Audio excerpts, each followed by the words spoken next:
ప్రభు యొక్క ఘనమైన నామాన్ని బట్టి ప్రతి ఒక్కరికి వందనాలు చెల్లిస్తున్నాను. ఈ ఉదయకాలాన్ని దేవుడి సన్నిధిలో సమీపించేటువంటి వారందరికీ ప్రభు నామంలో శుభాలు తెలియజేస్తున్నాను. కీర్తన గ్రంథము 86 అధ్యాయము 10వ వచనం. అన్యజనులందరూ వచ్చి నీ సన్నిధిని నమస్కారం చేయుదురు, నీ నామమును గణపరచుదురు.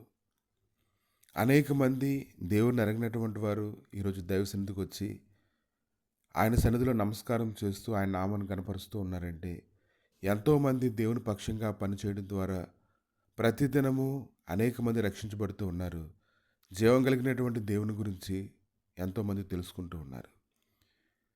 ఎంతోమంది దేవుని ఎరిగి ఆయన పని చేయలేనటువంటి ఆశతో అనేక శ్రమలకు ఓర్చి ఎన్నో ఇబ్బందులు ఎదురవుతున్నప్పటికీ కూడా దేవుడి పని మానకుండా ఎంతో కష్టపడి అనేకుల్ని దేవుడి వైపు నడిపించడం అనేది అది ఎంతో గొప్ప భాగ్యంగా ఎంచుకుంటూ ఉన్నారు.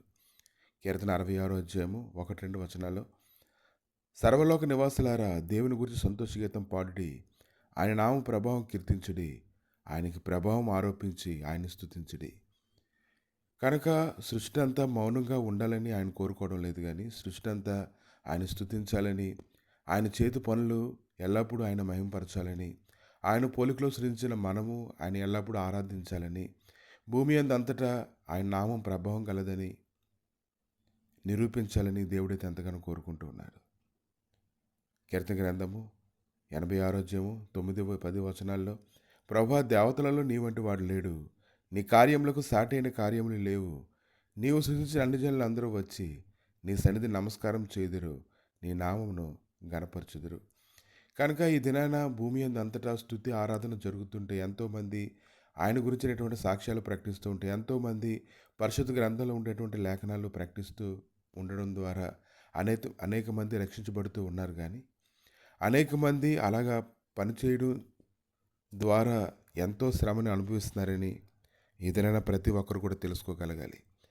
దేవుని యొక్క లేఖనాలు అన్ని వేళల్లో ప్రకటించడం అనేది, ప్రతిదినము దివారాత్రులు స్తుతించడం అనేది సామాన్యమైన విషయం అయితే కాదు. కీర్తన గ్రంథము 126 అధ్యాయము 5వ వచనం, కన్నీళ్లు విడిచుచు విత్తువారు సంతోషగానంతో పంట కోసెదరు. కనుక ఎంతోమంది లొంగిపోవడం అయితే లేదు, కానీ దాడి జరుగుతున్నప్పటికీ కూడా దాన్ని ఎదుర్కొంటూ ఉన్నారు. ప్రార్థన అయితే మానడం లేదు.